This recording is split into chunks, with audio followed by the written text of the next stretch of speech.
It didn't go live for some reason. Is it? It says we're live online. Oh, okay. Didn't say we're live in the studio. All right. What's up, everybody? And welcome back to Fireside Giants. I'm your host, Anthony Rovardo, joined by my co-host, Alex Wilson. And today we just want to kind of discuss some of the topics that might be floating up here ahead of the 2024 NFL draft for the New York Giants. Talk about some players that we think are going to break out this upcoming season and talk about some prospects that maybe we want to target, maybe some prospects that we want to stay away from. I know Alex has one player in particular that he wants to talk about that he really doesn't want to see the Giants draft. I might have a disagreeing opinion with him. And we'll kind of just go from there, answer some of your questions, and talk about whichever topics you want us to cover in the live chat. But before we dive into all that, make sure to leave a like if you enjoy, subscribe to the channel if you're new, ring the bell so you don't miss an episode, and comment your thoughts down below in the comment section. And if you listen on Apple or Spotify, leave us a 5-star review, and go ahead and follow us on all of our social media channels at Fireside Giants. Without further ado, Alex, how are you doing today, my friend? And what New York Giants topics are you feeling are exciting for you with about 3 weeks here until the NFL draft? I am very, very excited. I wish we could fast forward right now to the draft, but right now I'm really just kind of waiting for more rumors and news and buzz, and it's been pretty quiet over the last couple of days. There's been nothing. Like, it's just been radio silence from the NFL with opening day in baseball. It seems like that's kind of timed quite well. Like, everyone just kind of turns attention to baseball for a couple of days as it quiet down. Then the NFL draft will start to pick up some more heat and take advantage of that, buzz and whatnot. And obviously the Giants doing their due diligence. They're meeting with Maye this week. I went to Michael Penix's pro day last week. I'm having a very heated argument with some of my friends in a group chat about Michael Penix right now. And I'll give you the kind of perspective. So my friends and I made a bet, and I'll get your guys' perspective, Anthony. I'll get your take on this as well. The bet is over the first 2 years, the top 5 quarterbacks, right? So Caleb Williams, Jaden Daniels, Drake Maye, JJ McCarthy, and Michael Penix. I believe that the 4 other players that are not Michael Penix will have more yards per game over the first two years of their careers, minimum played games of 10 games, that they'll have more yards per game on average than Michael Penix will.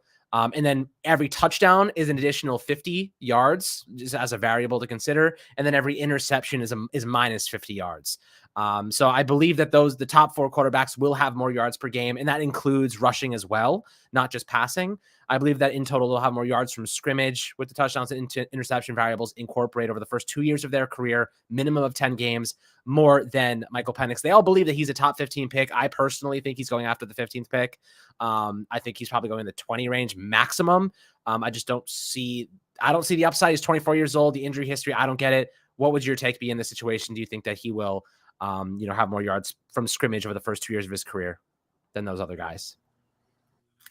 It's tough to say because I don't know where those guys are getting drafted, and I don't know where he's getting drafted. It depends on which team he's playing for me. So it's not a bet that I would make. It sounds a little degenerate, I'm not going to lie, to be making the bets on the prospects before they're even drafted. I don't really know what to say, in terms of how many yards they're going to have. It's going to be a product of scheme. That's what most of those statistics are. I mean, like, when you're looking at Michael Penix, does he have the arm talent and the pocket presence to throw for 4,000 yards in a season? Sure. But is he going to have the weapons? Is he going to have the offensive line, the play calling? I don't know any of those things. So I'm really not so sure. The other part of the question, is he a top 15 pick? Would I say that he's a top 15 pick talent-wise? Maybe if you weren't considering the injury history, he could be in many draft classes, but probably not in this one because of the amount of talent at the top. Will he get drafted in the top 15 picks? I do think there's an outside chance that he does, just because you have teams like the Denver Broncos and like the Las Vegas Raiders who need a quarterback. Both of those teams need a quarterback. The Broncos in particular, I don't know what they're planning on doing at the quarterback position. They have to draft somebody in this year's class. And sitting there at number 12, while it might be rich to take a quarterback like Bo Nix or Michael Penix Jr., if you're drafting for need, there's no need bigger for the Denver Broncos than quarterback, and they might just take the best one available, who would likely be Michael Penix Jr. So I do think there's a chance he goes in the top 15.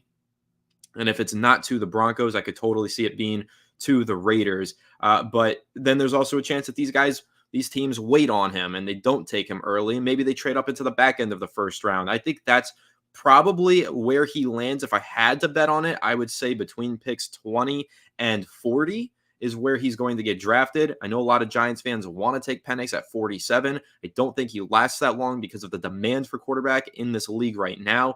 don't think they can get him all the way down at 47, but would I be happy with him in a top 40 selection if I were the Giants or if I were another team and a fan of that team? I would be, because I do think the upside is there. And I think he does have a lot of talent, particularly as a pocket passing quarterback. And really, if you look at the history of the NFL, while we get caught up on these guys who play more Mahomesian and play more Lamar Jackson style of play, those guys are more exciting and they found a lot of success recently. But then again, look at the playoffs, look at all the quarterbacks in the playoffs. The majority of the successful quarterbacks in this league are pocket passing quarterbacks. CJ Stroud is not a runner. Justin Herbert is not a runner. Joe Burrow is not a runner. Josh Allen, sure, he is. Patrick Mahomes, Lamar Jackson, those guys can run, but the majority of these players win from the pocket. So there is still a lot to love about Michael Penix. And not only that, he did prove to have some pretty solid athleticism at his pro day. So a top 40 selection, I think, is fine for Michael Penix. I would go that far and draft him in the top 40, maybe even in the top 32 in the first round. However, I don't think that the New York Giants are going to be able to get up there to draft him, and I don't think he's going to fall to them at 47. But if you're asking me if I see the upside as a top 40 selection, I absolutely do. And I think that a team could definitely draft him into the right situation and mold him into a quarterback who does end up with more yards than those other guys, just because those guys are getting drafted to teams that are picking in the top 10, which means that teams are not putting him into a good situation. So Michael Penix Jr. falling later in the draft, he'll probably land in a better situation and absolutely could be the breaker of that bet and end up racking up more yardage than those other guys. Yeah, I mean, look, right now it's kind of a, Penix is one of those players, and the best way I can put this is this: the red flags are just too much for me to buy the stock. It's like you look at the injury history. I know he hasn't been injured in 2 years, and I get that, and I can acknowledge that, right? That's easy to say, but he's had 2 ACL tears on that right leg.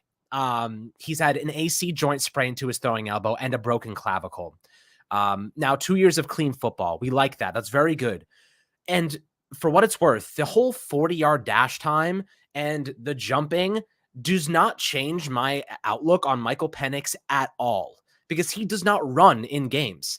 The reason being, his injury probability is already much higher than the average player because of those ACL tears a couple of years ago. There's a reason he has not been a running quarterback, because he knows that the risk of injury is probable, if not much higher than the average player that hasn't had 2 ACL tears of the same leg. So the 40-yard dash time doesn't mean anything to me.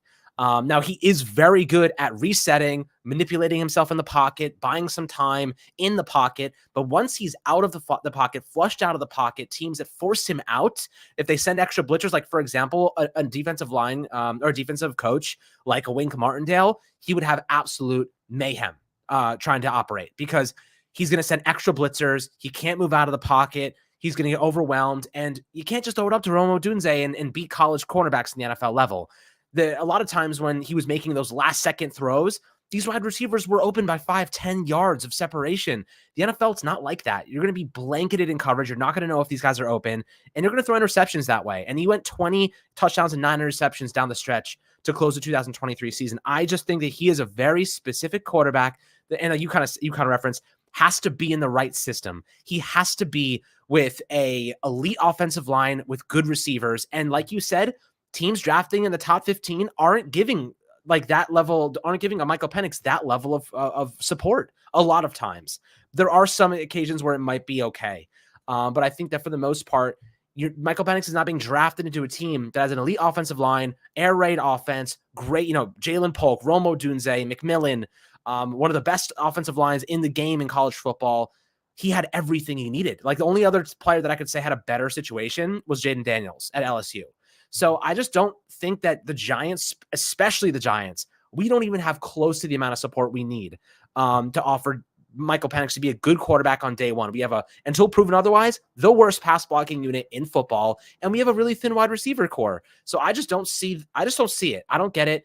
I'm not going to develop around a 24-year-old rookie quarterback who I don't think has that level of upside. I love Jaden Daniels. He's also a little bit older, but he has the qualities to operate out of structure, out of the pocket with, he has those abilities to maneuver out of the pocket and pick up yards on the ground and throw on the run. And Michael Penix can throw on the run, but I just don't see him being that impact piece that the Giants necessarily need. And the developmental upside, I don't think he has that much room to grow. I think we've seen a lot of what his strengths are. I don't think he's suddenly going to become a running quarterback. I don't think, he's suddenly going to become something special. And I mean, we don't have a really thin wide receiver core. Who do we have?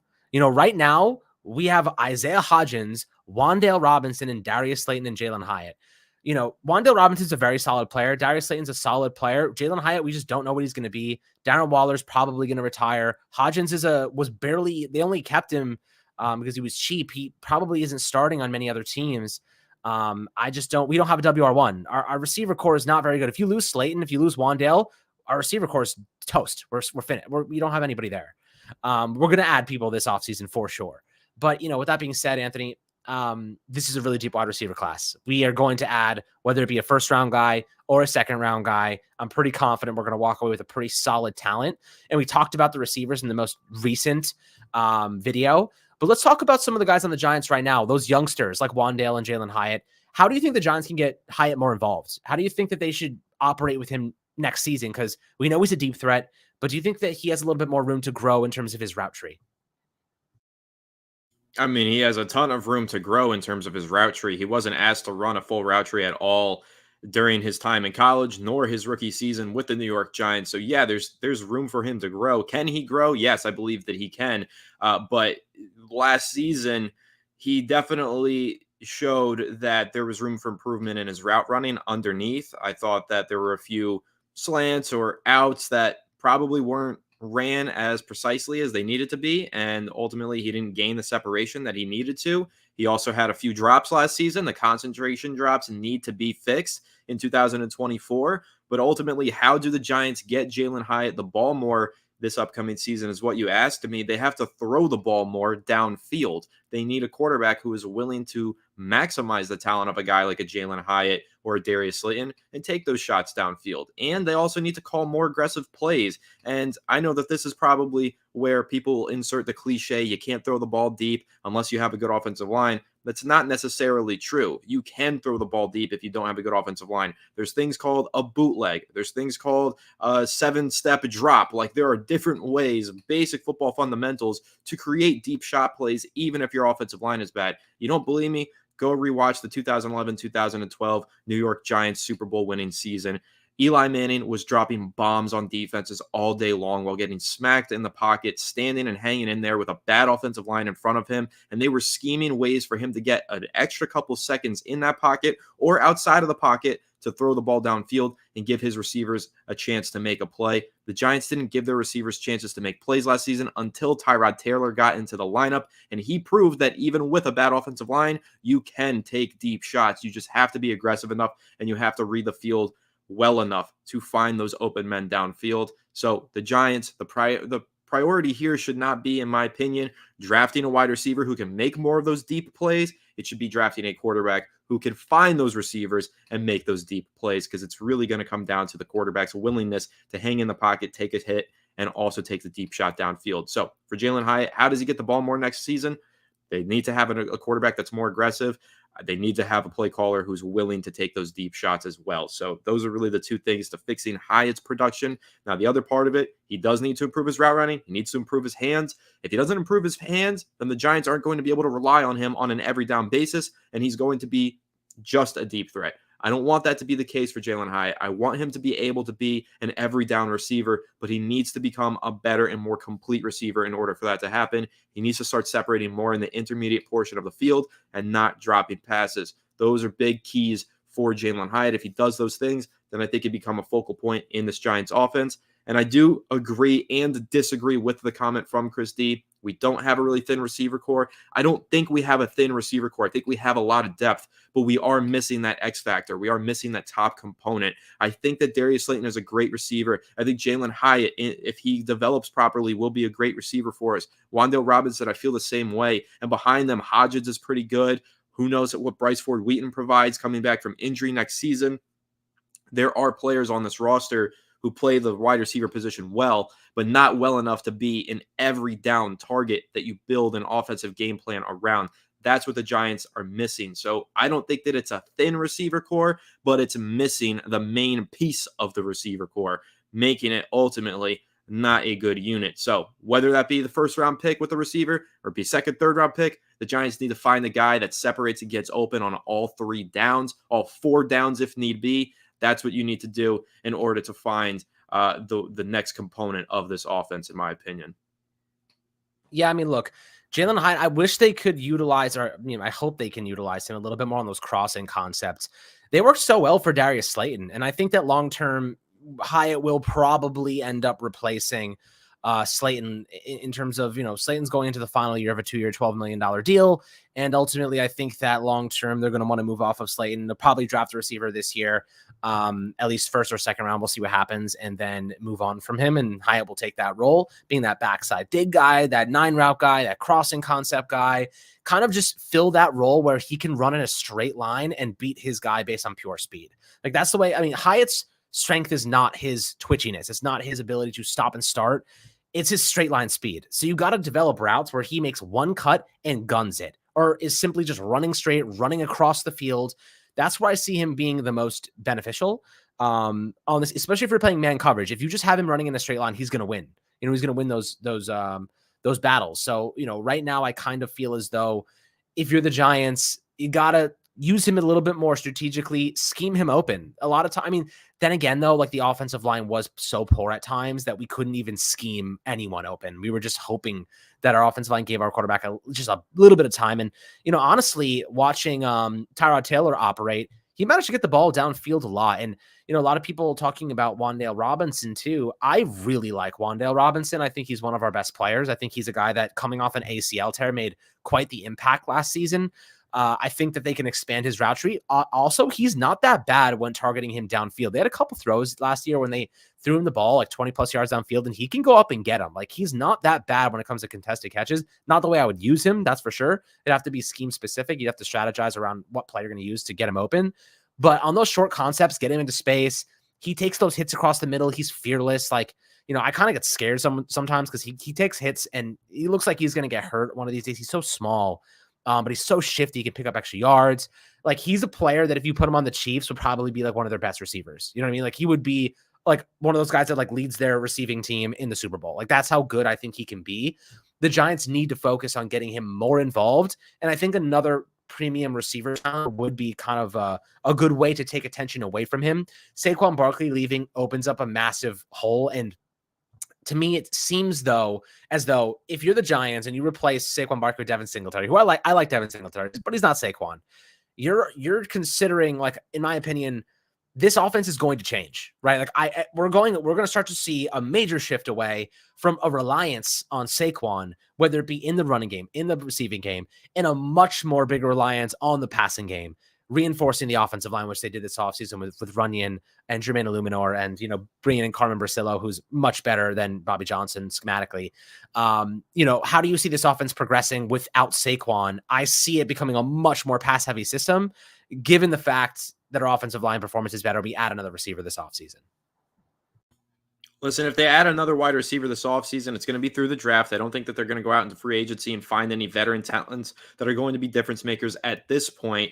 But if they find the kid in the draft who can make an instant impact from year one, and that offensive line takes a step forward, even if you have Daniel Jones in the offensive lineup, whatever quarterback it is, they should be able to be more productive on offense this year. However, losing Saquon Barkley is a challenge. That was the focal point of their offense last season. They wanted to run their game plans through Barkley. They also wanted to run their game plans through Darren Waller. So if Darren Waller and Saquon Barkley are both gone this upcoming season, well, you best believe that the offensive coaching staff has a lot of work to do, which is why I think that going into this draft, the Giants are going to be very offense heavy. They're going to target tight end. They're going to target wide receiver, quarterback, maybe even running back. They need more playmakers. You look at this defense, and it has its holes as well. And I think that they should target a cornerback early in this draft because this cornerback class is so good in the draft. However, it's not the priority. The offense needs to be the priority. This offense was abysmal last season. It was so difficult to watch. It was among the worst in NFL history.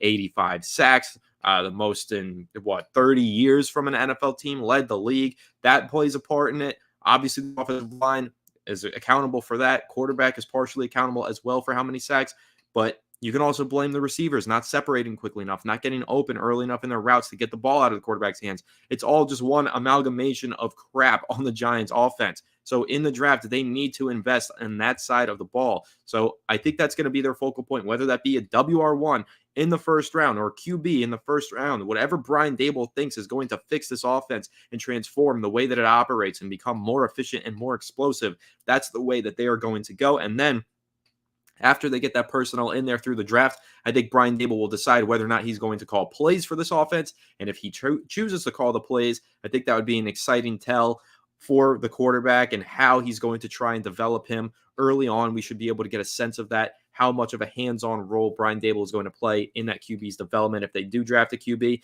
And if not, how much is he going to try and force feed the ball to the Malik Neighbors, Marvin Harrison Jr., or Roma Dunze that the Giants draft? It should be exciting, though, but offense needs to be the focal point. I like this Giants defense. It's still missing quite a few pieces, but really they're going to be banking on their pass rush to get home. Hey, Kayvon Thibodeau needs to take a step forward. Brian Burns is going to be great for us, hopefully, and Dexter Lawrence is still a good pass rusher. Those guys get forward, get home, and pressure the quarterback. It's going to make all those defensive backs play a whole lot better. Bobby Okereke is still leading the middle of the defense.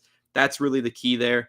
On offense, though, they don't have any of those position groups nailed down like that. They don't have a difference-making talent who can actually say, hey, I do this, and it makes everything easier for everyone else. They don't have that, so they need to find that, whether it be the quarterback that's the difference maker and makes everything easier for the receivers and the offensive line, or if it's the receiver that makes everything easier for the quarterback and the offensive line. One of the two needs to be on this roster by the start of this season. Otherwise, we're going to see another really bad offense. They had a difference maker at Saquon. They lost him, so they got to nail one of those two positions in this draft, and if they don't, it's going to be another rough year.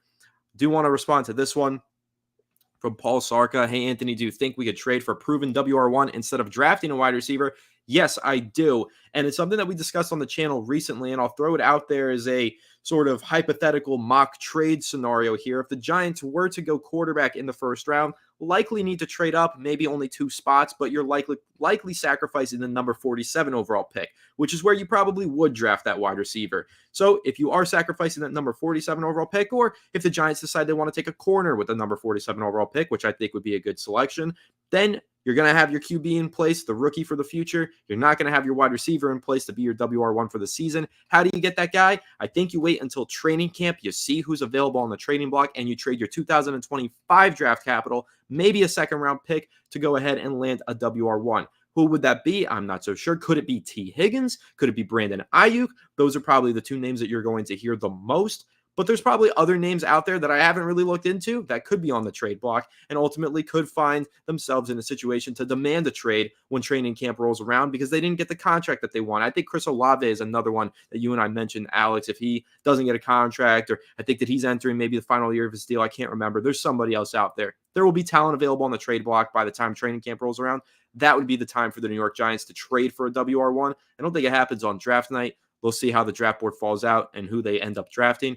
But if they don't have anybody in place by the start of the regular season, I think it's going to be a main priority and something that Joe Schoen would be willing to sacrifice some future draft capital to land a difference-making wide receiver in training camp and get prepared for the upcoming season. Yeah, I mean, look, when it comes to, I'll answer this question as well from Paul. Appreciate the question as always. We've talked about Brandon Ayuk, and I think that's the most probable. We keep hearing the rumors are the 49ers going to extend him. We've heard that maybe they're going to try to trade Deebo Samuel, which, by the way, I would not do because I don't trust he's going to stay healthy long-term, especially on a big contract. Brandon Ayuk makes a lot of sense for the Giants. He's a true and tried WR1 in a run-heavy offense. He produced over 1,500 yards this last season. I mean, he is like on a good team, on a decent team that focuses on him. He's going to be extremely productive, right? The difference being 49ers have a really great offensive line. Brock Purdy obviously was very solid last year, and they have a great running game. So they have a lot of opportunities to mix and match their scheme and get the ball to their playmakers. But Brandon Ayuk does the dirty work too, right? He blocks, maximum effort. We've seen him chase down guys. We've seen him, get upfield to try and block and help his receivers. Like, he just does all the little dirty work things that you just love in a WR1. But you have to give up future draft capital for a guy like Brandon Ayuk. And that's where you ask yourself, like, is it worth it? And my easy answer to that is absolutely it is. Why? Because if you go get your quarterback this year in the first round and you have an opportunity to go get Brandon Ayuk and you give your rookie quarterback a top flight WR1 in the NFL coming from a Super Bowl appearing team in 2 consecutive years, you're getting a player who knows how to win. You're getting a player who does all the dirty work. You're getting a player who's produced in a run-heavy offense, and that just suggests he can do even more in a pass-heavy offense. He's a good blocker, and he's a good teammate, right? And he just wants to be respected. And, these receivers get paid out of their minds lately. And the Giants, moving on from Daniel Jones, opens up $30 million maximum in salary next season. So, yes, they can absolutely afford to pay a WR1. Now, of course, you would like to draft one, but it's easier said than done when your most important position that you need is a quarterback. Like, yes, in a perfect world, we'd have the quarterback. Daniel Jones would be great, and we could just go get Malik Neighbors. And the only reason we're picking 6 is because DJ got hurt, and he comes back, and we're fine. But unfortunately, like, that's not the case. And we do need a quarterback. And the long-term prospects of this team are very much tied up in his contract and Jones. And he didn't take the step forward. And the perfect storm happened last year. It's just tough. It's really tough to be a Giants fan because we just don't know what's going to happen. Like, we love the fact that we have the 6th overall pick, but we also just don't know if we're going to be able to go out and get the player that we actually need to push our team forward. So, answering that question, I think that if the opportunity arose, and apologies for the sirens, New York City, I feel like there's been more sirens lately in my videos, but, maybe it's just me, a lot less than it used to be. But, when you look at the receiver position right now, the Giants need a big one. They need a top flight WR1. The question is, how are they going to get it? We've seen Joe Schoen is not afraid to go out and trade for receivers or trade for anybody. He saw him go out and be aggressive to get Darren Waller, and we saw him go out and be aggressive to get Brian Burns most recently. Don't rule out a potential trade. I think that's something that we shouldn't rule out as a possibility for the Giants. And they're going to have, if they move on from Jones, they're going to have so much money to spend. Like, I keep trying to get that across. If we have to give up next year's first-round pick to move up to get a quarterback, I'm doing it without even hesitating. Why? Because we get to move on from Jones and open up $30 million, which is going to supplement the loss of a first-round pick. And with that money, you're going to get a proven commodity. First-round picks, they're great, but they're not proven to be good players in the NFL. You're taking a risk. Evan Neal, he was the 8th overall pick, and we just don't know what he's going to be. Like, he's bad right now. We just don't know. Look at guys like DeAndre Baker in the first round a couple years back. He's not even in the league anymore. So, when it comes to money, you can go out and buy a proven player, and you can get your quarterback at the same time. So that's kind of my take on it, Anthony. What are your thoughts about the allocation of trading for a receiver? I think it's not something that we should rule out because Joe Schoen, you've said it many times in the past, Trader Joe, man, like he's not afraid to be aggressive and go get his guy if he finds a good opportunity.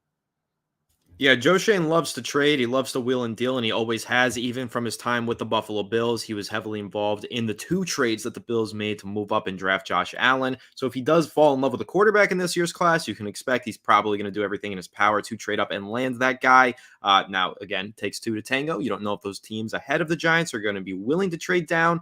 But the Giants, if they find the guy that they like, they're going to try and trade for him. And that goes double for established players in the NFL. We've seen him make trades. How about Darren Waller? How about Brian Burns? And how about potentially, if we do get through this draft and they don't land that WR1, I could absolutely see Joe Schoen falling in love with a player on another team and making a trade to go get him. We'll see if that happens. I would love to see it happen. But Austin Node did leave us a super chat. Thank you so much, Austin. And he pretty much asked the question that you answered, Alex. Can we still trade up and draft a QB like Maye, then trade for WR1 with our cap?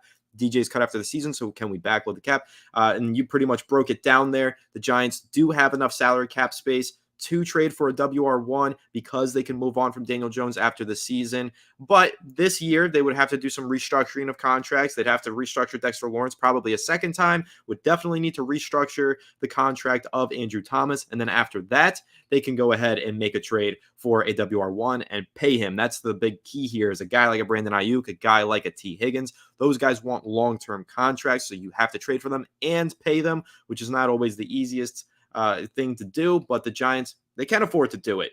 But can they trade up and draft a QB like Drake Maye? Let's talk about that because that's going to be a little bit more challenging for the Giants due to the demand at the quarterback position. Now, I've been keeping up, of course, with the NFL draft and looking at who's going to be available and whatnot, and I think that there's a chance Drake Maye slides. It sounds like his draft stock is varied around the NFL from what I've read, and I think that there are teams who view him maybe as a top 2 quarterback, and there's other teams that view him as a top 5 quarterback in this draft class, which is notable and can often cause a fall in draft stock on the night of the draft. Every year, I keep saying this, Alex, keep making this point on the show. Every year we hear about a quarterback who's going top 5 or top 3, and they never do. They somehow always slide. We always hear about how this team and that team are all trading up, and there's going to be quarterbacks off the board, 1 through 4. It never ends up happening. Now, could all of them go in the top 10? Absolutely. But are they realistically all going in the top 6? I'm not so sure. So can the Giants trade up for Drake Maye? Yeah, they can, because they do have some draft capital available to them. Can they wait for Drake Maye? Maybe. It's possible that the quarterback that they want falls into their lap. I know we talk a lot about how the Vikings are trying to jump in front of the Giants to draft McCarthy or Maye, but still, those two teams in front of the Giants have to be willing to trade down in order for that to happen. I don't know that the Chargers nor the Cardinals are willing to move off of a Malik Neighbors or a Marvin Harrison Jr., which might end up causing the best quarterback in this draft to just fall into the Giants' lap potentially. So we'll see how that goes. Can they trade up to get Drake Maye and then trade for WR1 though? The answer is yes. If they can find a suitor in the pick 3, 4, or 5, even if they want to move up one spot just to thwart the Vikings, whatever it is, they could definitely make a trade up and grab a quarterback. I don't know if it's going to be Drake Maye. You probably have to get into the top 3 for that. And I don't know if the Patriots are going to be willing to trade down, although it sounds like maybe they will be. But the Giants can trade up, get their quarterback. And then again, like I said, wait probably until training camp. If there's some sort of contract holdout with a top wide receiver, trade their future draft capital. They have enough salary cap space. They could do everything that you want them to do in this comment. Yeah, absolutely. And you know what? I just read a really interesting tweet, kind of pissed me off. So I'm going to share it with you guys. I don't know if you guys ever see Chris Sims on Twitter, but his takes are certainly outlandish at times. And he just tweeted out, maybe it was about this morning. He said, thoughts about the Michael Penix Jr. and Drake Maye pro days really showed the contrast in the quarterbacks. Penix is a machine throwing it over and over. Maye loses control of his throws more than any of the top quarterbacks in consideration. Penix is being underrated. He should be a top 20 pick. One, I don't agree with that. I don't think that Drake Maye's throws are like that erratic, but even if they were, Anthony, who's the one guy that had the most erratic arm in college football before he became one of the best football players in the league? You know, and our own coach developed him. How about that? Josh Allen. Josh freaking Allen. So if we're going to sit here and make baseless claims that Drake Maye had some erratic throws at his freaking pro day, and then we're going to overemphasize a 40-yard dash for a quarterback that doesn't move in the pocket, that doesn't move outside of the pocket, what are we really doing here? You know, like Chris Sims, like he just throws it, like, you know, he's talking about Michael Penix, throws it over and over. Yes, Michael Penix is a phenomenal deep thrower. He really is. He is one of the best deep throwers in this draft class, right up there with Jaden Daniels. But that does not translate all the time to the NFL. You watch Patrick Mahomes' offense, their offense is like a West Coast style dink and dunk offense. They move their way down the field yards at a time. You know what I mean? Like they're just so efficient. Josh Allen's the exact opposite of that. Downfield, explosive, risk taker. And that's what makes him so exciting. But who wins at the end of the day? Mahomes wins at the end of the day because Mahomes can do them both. He can throw it downfield, but he also can throw elite accuracy to the intermediate and short portions of the field with his arm talent. Drake Maye has a phenomenal arm. I think that's objectively true. And you know, Anthony, you tell me, you love Drake Maye. Do you see the same thing Chris Sims is saying? Because I don't see this erratic nature from Drake Maye like maybe he does. And I think he's a more than a good enough arm to succeed at the NFL level. I don't see any arm talent concerns with him. Yes and no. I do see concern with Drake Maye. If you're asking me if I think he's erratic, I absolutely do. I think that he can be. I think that he is inconsistent as a thrower and does have accuracy inconsistencies, but most of those are related to, I don't think they're related to mental composure, which seems to be what a lot of people are implying, that he gets kind of out of rhythm and maybe unfocused. That seems to be what the implication is from a lot of people on social media. I think it's more related to his mechanics and his fundamentals. His feet are not the best. His throwing motion, I think oftentimes he trusts his arm a little too much and doesn't get his feet set and then just rips it with his arm, and that causes some inaccuracies. That's more what I think the problem is with Drake Maye, and that stuff is absolutely coachable. That's not like, does he have it or does he not? That's like, is he doing it the right way or do we need to teach him how to do it the right way? And those are the things that good coaches like Brian Dable, like Shea Tierney, like Mike Kafka, those are the things that they can fix up in Drake Maye so that he can develop into a star at the next level. So is he erratic? Yes. he makes some boneheaded decisions. They haven't always resulted in interceptions. If you look at his turnover-worthy plays and his total interceptions throughout his career, they're low numbers. He hasn't thrown a lot of turnover-worthy plays, but he's thrown close calls, is what I'll say. It's like he's firing it, and it's like, okay, not the right throw on the play, not the best throw, and maybe a little bit of a panic, that kind of thing. But generally speaking, I think that he is a consistent QB, is a good QB. Obviously, I think that Drake Maye is super talented, but Drake Maye does have a little bit of a boom or bust attribute to him where he probably needs to be put in the right situation with the right coach in order to be developed properly. But because of the similarities that he has in his playing style and in his game, he does feel like the quarterback that Brian Dable could maximize and get the most out of, which is why I think he's such a good fit for the New York Giants. And with Drake Maye, he struggles sometimes to see the secondary defender, and I think that's probably his biggest problem. I don't think that the inconsistent accuracy is the biggest problem. I think it's his problem where his post-snap reading of the coverage is sometimes wrong. Like he'll see one player here and won't see the other player in the vicinity, so he'll lead the receiver into the wrong spot. That's where he's inconsistent, I feel like. But generally speaking, he's a great athlete. He makes plays off script. He's got a cannon of an arm. He does a lot of things really well on the football field. Yeah, it's one of those players that maybe you see the flaws in his game, but if you're just going to focus on the flaws and not look at the positives, you are going to feel like you missed out on something with Drake Maye because the positives are absolutely there. He is a very strong prospect, in my opinion. Let's talk about this, though, Alex. I know I saw you smile. I'm sure that this is the one that you read when you did smile. Waiting for Alex or Anthony to shut down the Joe Alt train. There's a little bit of a debate right now going on in the chat about Joe Alt. Alex, I'll let you start with this one first. Talk about Joe Alt, how you feel about him. What I will say, I think Joe Alt is one of the 5 best to 7 best prospects in this draft class if you don't account for team needs and positional value. If you're just looking at best prospects in the draft, probably top 7. He is really freaking good. But I know that we both have a kind of shared opinion on why he's not the best target for the New York Giants with the 6th overall pick.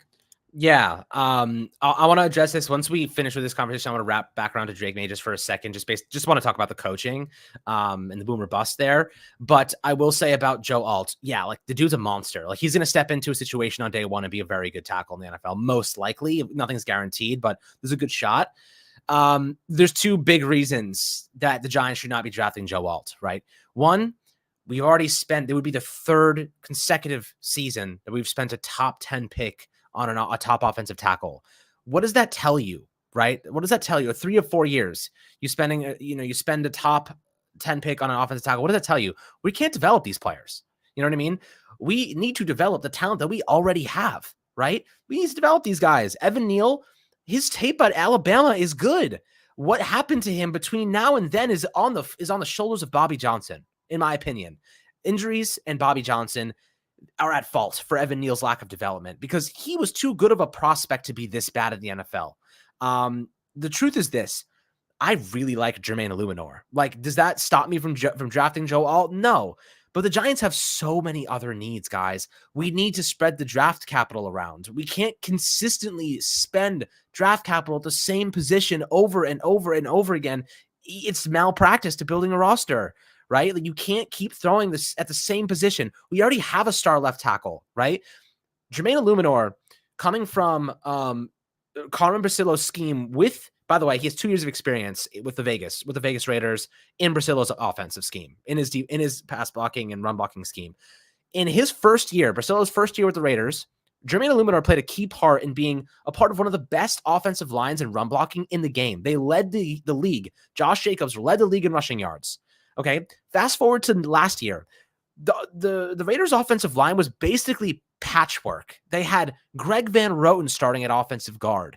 They had multiple injuries. They had below average players based on historical production. And you want to know where they ranked in pass protection? I think it was 13th. They had an above average pass blocking unit last season. And Jermaine Illuminor was a key piece to that. And by the way, he loves the Giants. He grew up in Jersey and he wants to be a New York Giant and he wants to dominate here. And he's 29 years old. He still has plenty of time to be a very good football player. I don't think drafting Joe Alt makes sense for us. Why? I like Jermaine Illuminor and I would bet money he's going to win that starting right tackle job right now. unless Evan Neal takes a substantial step forward.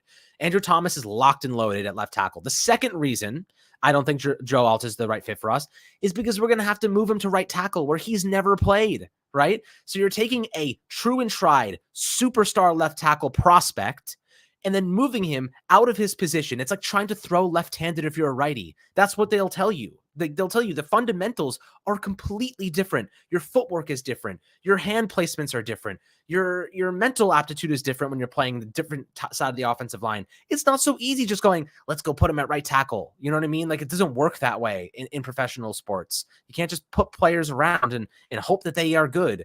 You can't just change their positions where they've dominated at years. And by the way, that's why I like John Runyan so much, because the Packers moved him from his best position and forced him to play right guard when he is a true and tried above average pass protecting left guard. The Giants got tremendous value at $10 million per season, whereas other teams gave $17 million to Robert Hunt, $17 million to Kevin Dotson. We paid $10 million for a guy who was playing out of position, and now he's going back to left guard where he's going to be an above average pass protector. That's why I love that John Runyan signing, by the way. Joe Alt makes no sense to me. It shouldn't even be in consideration for the Giants. If it was another year and we had a quarterback and a receiver, hell yeah. Have the luxury of doing it. Like the Jets right now, they have the luxury of saying, screw it, let's take Joe Alt at 10. The Giants do not. They need a quarterback and a receiver far more. They need to spend a third consecutive pick on an offensive tackle.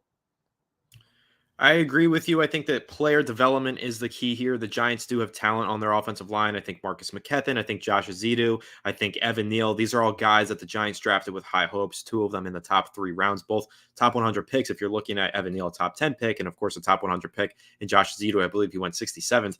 You expect guys like that to see the field and play well and develop into starters. The Giants have not developed these guys properly. We keep talking about how they miss on guys, how they sign the wrong players, draft the wrong players. It's really just poor development, and I don't think that Joe Alt drafting him and putting him at right tackle, especially guys, and this is another point. I know we talk a lot about how good Joe Alt is, and believe me, he is.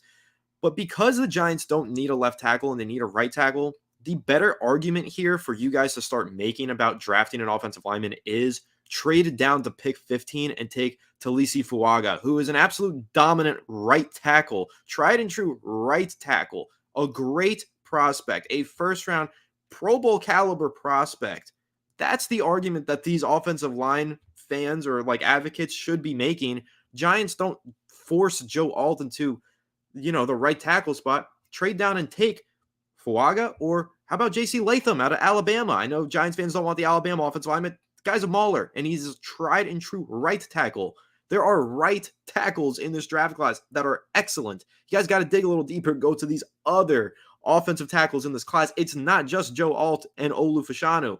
Those are the left tackles. There's 2 really good first-round right tackles in Fuaga and J.C. Latham. So look at those guys, because if you want the Giants to go right tackle, advocate for trading down to the middle of the first round, bringing in a bunch of extra draft capital, and then taking one of those 2 dominant right tackles and fixing the position. That's a better and more compelling argument for me personally than forcing a top 6 pick on an offensive tackle when you already have an all-pro offensive tackle at that position. So that's the argument that I would make. I'm not even totally against the idea of trading down and taking Fuaga or Latham. I'm just against the idea of the Giants drafting a left tackle when they have Andrew Thomas. You can draft a really good right tackle in this class. You don't have to just take the best left tackle and move him to right tackle. It doesn't work that way. You take the best right tackle and you play him at right tackle. That's what the Giants should have done in the 2022 NFL draft. They shouldn't have forced it with Neal. That's probably a learning lesson for them. I don't think that they're going to go ahead and take Joe Alt in the top 10.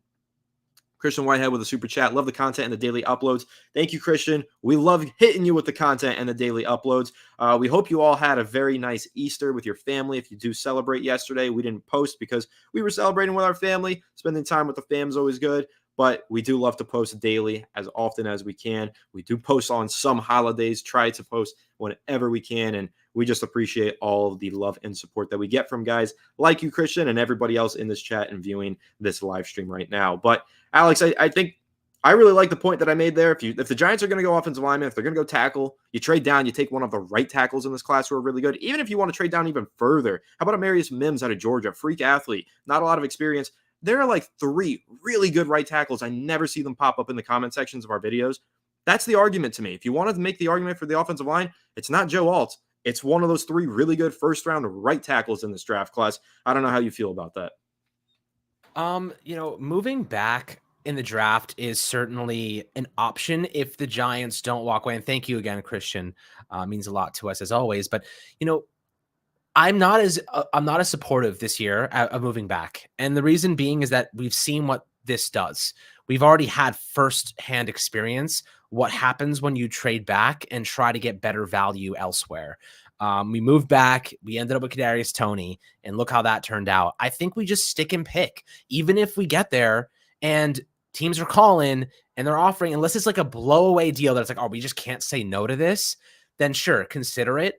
I'm certainly picking up the phone. I'm not going to pull a Gettleman on us, but like passing on and the guys that are going to be there at 6, it could be Marvin Harrison Jr. It could be Malik Neighbors. It could be Romo Dunze. We're talking blue chip players. We're talking guys who are going to step in and make your team better on day one, right?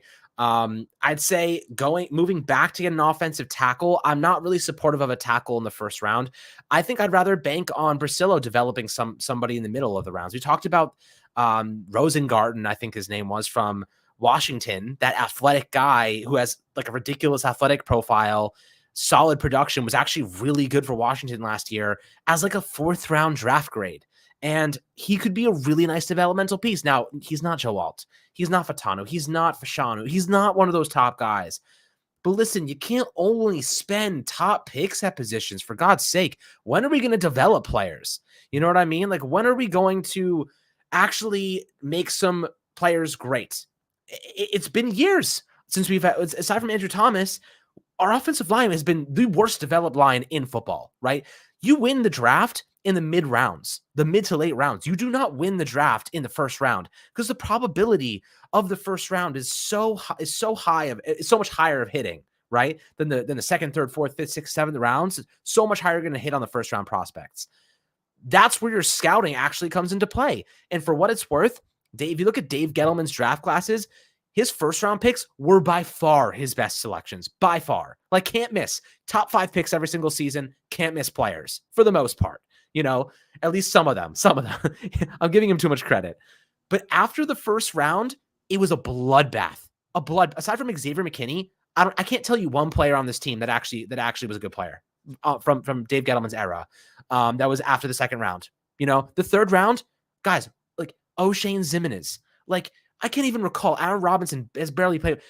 I just don't know what to say about these draft classes. Like, they've set us back years. The Giants, Joe Schoen has had to rebuild the entire foundation of this team. The entire foundation, right? We have to find value in the mid rounds. We have to develop talent. It's the only way that you're going to get to win football games in this league. You can't only rely on first round picks unless you have top 5 picks every year like the Giants, so we still can't freaking win games. So it's like, at some point, we're going to have to get some value out of those mid-round offensive line selections. And, I don't think a first-round pick on an offensive tackle is good value this year. I think, unless somebody's giving us substantial value, which I just don't think is going to happen, I say you stick and pick and get the blue chip prospect. But I know, Anthony, you want that blue chip guy too. And some of these receivers, it opens up your whole team. You know what I mean? Like, Malik Neighbors transforms your offense overnight. Marvin Harrison Jr. transforms your offense overnight. You can say the same thing about Odunze. I just don't know how you pass on a prospect like that personally. Yeah, I mean, I don't know how you pass on a prospect like that unless you're passing on it to take a quarterback would be the only argument, of course. And I know we're in agreement on that one. I wouldn't trade down in this year's class. I think that the Giants have a real need for a difference maker. Like I was saying earlier, their offense lacks a difference maker. Losing Saquon left them with 0 difference makers. So if you're picking there at number 6, you take a difference maker. We're not necessarily entertaining the idea of trading down or taking a tackle. I was just throwing that out there as an option if they did trade down. And I don't think that they should trade down. For me, the Giants are a team that should be aggressive and trade up for a QB or stick and pick and take one of those star-studded wide receivers, because any of those 3 guys that they're going to take at the number 6 overall pick at the wide receiver spot, you could probably give it at least a 60% chance. And that's on the conservative side, 60% chance that they're going for 1,000 receiving yards as a rookie. So that's a difference maker right there. That's so important to have a player like that. It's been 6 years since the Giants have had a 1,000-yard receiver, 2018, and Odell Beckham Jr. I can't believe it's been that long, but yeah, the Giants do absolutely need to find that wide receiver, whether it be the number 6 pick, the trade at the training camp, or number 47 overall pick. Wide receiver needs to be a target. This is a little off topic, but you had me thinking, Alex. I went on to the Giants all-time draft history, and I was looking at some of these mid-round prospects that Dave Gettleman had. I'm going to name some of the names that I actually think were hits, and it's few and far between. Don't worry. But I just want to like throw that out there, and we'll just chat about that for a second. The 2019 NFL draft, I do have to give him credit. Okay, a little bit, not much. He took Daniel Jones with pick 6, debatable whether that was a good pick. Got Dexter Lawrence at 17, which was phenomenal. Then DeAndre Baker, massive whiff in the first round. O'Shane Ximines in round 3, whiff. But then you got Julian Love in round 4 and Darius Slayton in round 5. Everybody else, gone, not on the team.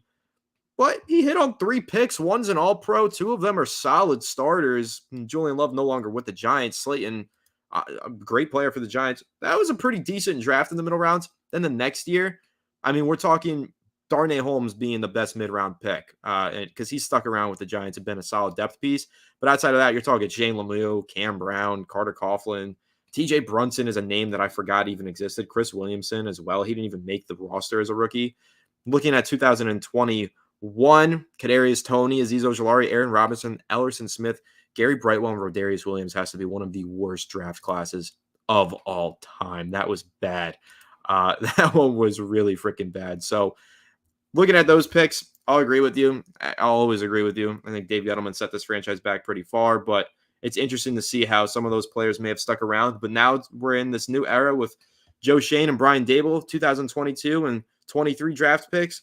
I think there's some players here that are going to develop. Micah McFadden, Dane Belton, and Daniel Bellinger and Cordell Fly. All 4 of those players were selected back to back to back to back. And I think all 4 of those should be starters. So making that point to say the Giants have been drafting much better over the past 2 years, in my eyes at least. And I think that there is potential on this roster. These guys who haven't proven themselves absolutely can in the coming years. And hopefully those guys do take a big step forward in 2024. Yeah, I also think there's a narrative to kind of throw out there that like the film on a lot of these players, because of the COVID seasons a couple years ago, there was a lot of like missing information because you couldn't meet with these guys. Like there was a lot of information that just simply was not capable of obtaining. And I think the Giants, every team in the league kind of went through that process. So I think the probability of hitting on a lot of those was less, but still, I think Dane Belton, I wouldn't be surprised if he was a starting free safety for us this year. Based on the way the Giants are operating, I'm getting the sense that they're going to pull a similar situation with Jason Pinnock as they did with Dane Belton, as they're going to do with Dane Belton, because Pinnock, like nobody knew what was going on at strong safety. And suddenly they're like, yeah, we love Pinnock. He's starting for us. And he was awesome this past year. So I could see the same thing. Like it's time for some of these youngsters to graduate, right? It's some of these, look, Dane Belton's not going to replace Xavier McKinney. But I'll tell you what, Brian Burns is going to definitely replace Jihad Ward or whoever the hell was playing, on the outside for us. The impact of Brian Burns, I think the way that I would sell this to myself and you guys is that Brian Burns' impact is going to be greater than Xavier McKinney's. And if you look at the Jets, for example, their pass rush makes that entire defense work. They have an elite defense and basically no free safety. I think Tony Adams was their free safety. Ashton Davis, they stink. Like you don't need a free safety to be elite in the NFL, but you do need a great pass rush to be great and good corners. So Deonte Banks, that's the one big concern, though. I just don't know who our CB2 is going to be. So I'm curious to see what the Giants do there. But it's time for some graduations. It's time for some of these youngsters to make an impact. Micah McFadden, time to step up and become that starter we know you can be. Like he's showed plenty of talent, plenty of upside. I'm excited about him. Hyatt, time to take that step forward. Bellinger, time to take that step forward. Neal, time to stay healthy. Even guys like Jordan Riley, last year, 7th round pick. I like him a lot. DJ Davidson, solid player. Kayvon Thibodeau, time to be consistent. Dane Belton, time to be a starter at free safety. It's time for these guys to play to their potential. And it's time for them to start because you can't just draft guys and then have them be backups forever. Eventually, they have to develop into quality players. And I think the Giants do have some guys that are going to surprise us this year and become solid starters for us and contributors. And they need them to be because we just don't have the money to spend everywhere. You can't spend at free safety and pass rusher and cornerback and quarterback and running back and receiver. Your draft picks have to step up. And that's the only way that Giants are going to win football games in the future is if those mid-round picks that we've spent a lot of capital on over the last 2 years, building the foundation of this team, the depth on this team, some of them have to become starters. Yep, and that's how the best teams in the NFL are built. They don't just hit on the first and second round draft picks. They hit on those middle round picks. And hitting on a middle round pick doesn't mean that you're getting a Fred Warner in the 3rd round, but it means that you're getting a talent that starts games for you. Think of Darius Slayton, who's been with this team for several years. If the Giants had more Darius Slaytons, they would be in the postseason regularly. If they had 5th and 4th and 3rd round picks that actually start and play at a high level the way that Darius Slayton does, Giants fans maybe aren't super crazy about Darius Slayton because he's not a WR1. You don't draft in the 5th round for WR1. You draft for a guy like Slayton who gives you constant and consistent production for 5 years. That's what the Giants should be hoping to hit on going forward. If they get more Darius Slaytons, this will be a better football team. That's the perspective that I think Giants fans need to rein in. You're not drafting Fred Warner. They drafted BJ Hill, and then the next pick, Fred Warner went. And everyone's like, oh, damn, we could have had Fred Warner, so could have all the other teams. And BJ Hill was actually a hit. That was a good pick. He's become a very good player in the NFL. The Giants need more BJ Hills in the middle rounds. They need more Darius Slaytons. That's how they're going to become a good team. And that's why maybe you could make the argument that the Giants need to trade down, add more draft capital in those middle and late rounds. Totally possible. But at the end of the day, I think that what we've learned without that high ceiling quarterback play, I don't know how much further this team can go. Without that high flying explosive weapon on offense, I don't know how much further this team can go. So that's ultimately what it's going to come down to for the Giants in the first round. It's either finding that new ceiling with the quarterback or finding that game-changing playmaker. That's going to be the way that the Giants go in the first round, in my opinion. And if they go a different way, I'm going to have an open mind. I'm going to be curious, but I do feel like the Giants need to leave the draft with at least a franchise quarterback or a elite wide receiver prospect. That needs to be the priority here. But that pretty much wraps this one up. We're going to go ahead and call this live stream. Before we do so, Alex, any final thoughts or messages for the viewers of the stream? Guys, appreciate you guys tuning in once again. We're trying to do these every single week leading up to the draft. And of course, we'll do it on draft day as well. Lots of hopefully more buzz to come. And it's been a little bit quiet the last few days. And, the holiday and baseball season ramping up and the tension going in different directions. I'm pretty excited. NBA season's coming to a close here. So go Knicks. Tough loss last night for us, but definitely tough. And how about those Rangers? And those Rangers are also freaking on fire. And to answer this, Greg Van Roten, I have a couple of friends who are Jets fans, and they hate this guy. Now, he had his best season ever with Priscilla last year. I just don't think we need him. Josh Azuda's got to step up. Marcus McKethan's got to step up. We need our draft picks to step up, guys. Like, we can't just keep signing players. You got to get value out of your draft picks at some point. It's time. It's time to graduate some guys. So that's how I feel about that. But yeah, I think we'll have some more news coming up in the next couple of days. It's been really quiet, but maybe we'll take a look at some more prospects. I actually, Anthony, I think maybe we should dive into that offensive lineman that you wrote about this morning, Rotengarten, Roger or something, from Washington. Really versatile, athletic guy. We'd like to take a look at him because maybe he's someone the Giants may target in the mid rounds. Is that Brasillo? We'll give Brasillo a mid round pick. Go get your guy. Go get the guy you think you could make something, get some really great value out of. That might be someone that I think could be a really solid player. With the right coaching. So, I'll leave it at that. Appreciate you guys as always. I'll catch you guys on the next live stream. Yep. We could definitely talk about Roger Rosengarten, Washington's blindside protector, because he was the right tackle for the lefty quarterback, of course, Michael Penix. So definitely interested to talk about him and a whole bunch of other prospects. As always, guys, let us know in the chat or even comment on our Instagram, on X/Twitter, wherever. Let us know who you want us to break down, who you want us to take a look at. And of course, we keep an open mind and we will talk about whoever you guys want as we prepare for this upcoming draft. The news is probably going to be slow unless the Giants make a blockbuster trade in the draft order. Probably not going to happen until closer to the draft. So these next few weeks, bear with us, a little slow, but we're going to do more live streams, get more interactive with you guys, and let you guys really pick what this content is going to look like leading up to the draft. And then, of course, get hyped. Night of the NFL draft, you know where to find us. We will be live on the channel, live reactions. The Giants take that franchise quarterback. I'm going to lose my mind, and you guys are going to enjoy watching that happen. They take Malik Neighbors. I'm also going to be really happy. You're going to watch that. They trade down. I might get really pissed, and you might watch that and enjoy that reaction. So we'll see how it goes. But of course, stay tuned. Make sure to leave a like if you enjoyed this episode. Subscribe to the channel if you're new. Ring the bell so you don't miss an episode, and comment your thoughts down below in the comment section. If you're listening to Apple or Spotify, please make sure to leave us a 5-star review. And go ahead and follow us on all of our social media channels at Fireside Giants. Without further ado, we'll catch you on the next one. Have a good one, and let's go Giants.